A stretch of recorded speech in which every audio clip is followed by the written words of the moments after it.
A'udhu billahi minash shaitanir rajim, bismillahir rahmanir rahim. Je cherche la protection de Dieu contre le Satan, le lapidé, de par le nom de Dieu tout clément et tout plein de miséricorde. Que la paix soit sur vous. Aujourd'hui, certains vont célébrer ce qu'on appelle Ashura. Nous, Ashura, les 10, qu'en est-il réellement? Il y a diverses façons de l'interpréter, à savoir déjà la plus pure est celle du retour du peuple des bénis Israël, ce qu'on appelle les Juifs, puisqu'à l'époque de Moïse, on les appelait déjà les Juifs, les enfants d'Israël, dit la descendance de Jacob, et non pas ne pas dire qu'Abraham était béni Israël, surtout pas, ni Juif, puisque le terme n'apparaît que bien après lui. Donc c'est un rappel important de la délivrance du peuple d'Israël mis en esclavage par les divers pharaons, non pas par un seul, parce que ça a duré près de 4 siècles, qui, grâce à, non pas à Moïse, mais grâce à Dieu le tout clément et tout plein de miséricorde, en a fait partir un grand nombre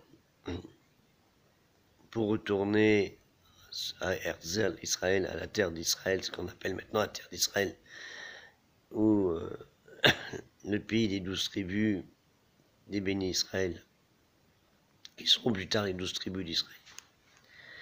Donc il est important de se rappeler ça, de toute cette histoire. On le retrouve, il y a beaucoup de savants musulmans qui l'ont parlé, mais aussi beaucoup de théologiens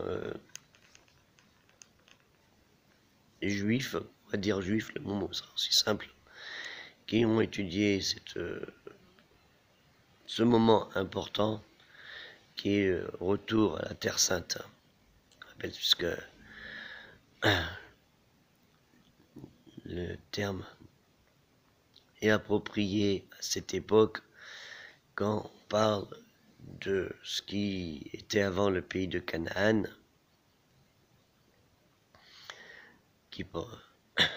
le pays de Canaan, excusez-moi, parce que j'avais dû avoir une petite bronchite, dont les prophètes Abraham, Isaac, Ismaïl et leurs descendants qui ont bifurqué, Isaac avec Jacob et Ismaïl avec toutes les autres,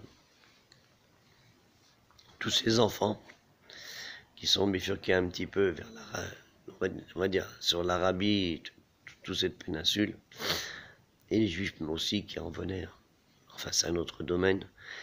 Donc Ashura c'est surtout ça.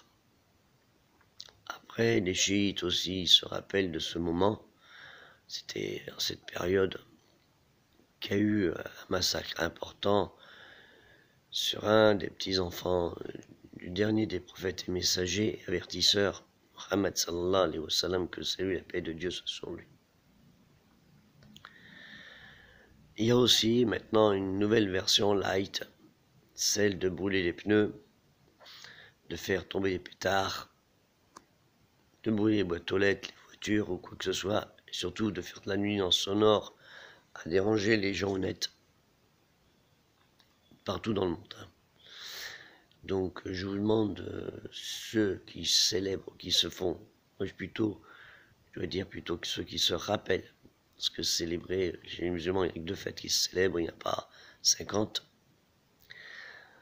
Ceux qui se mettent en mémoire cet épisode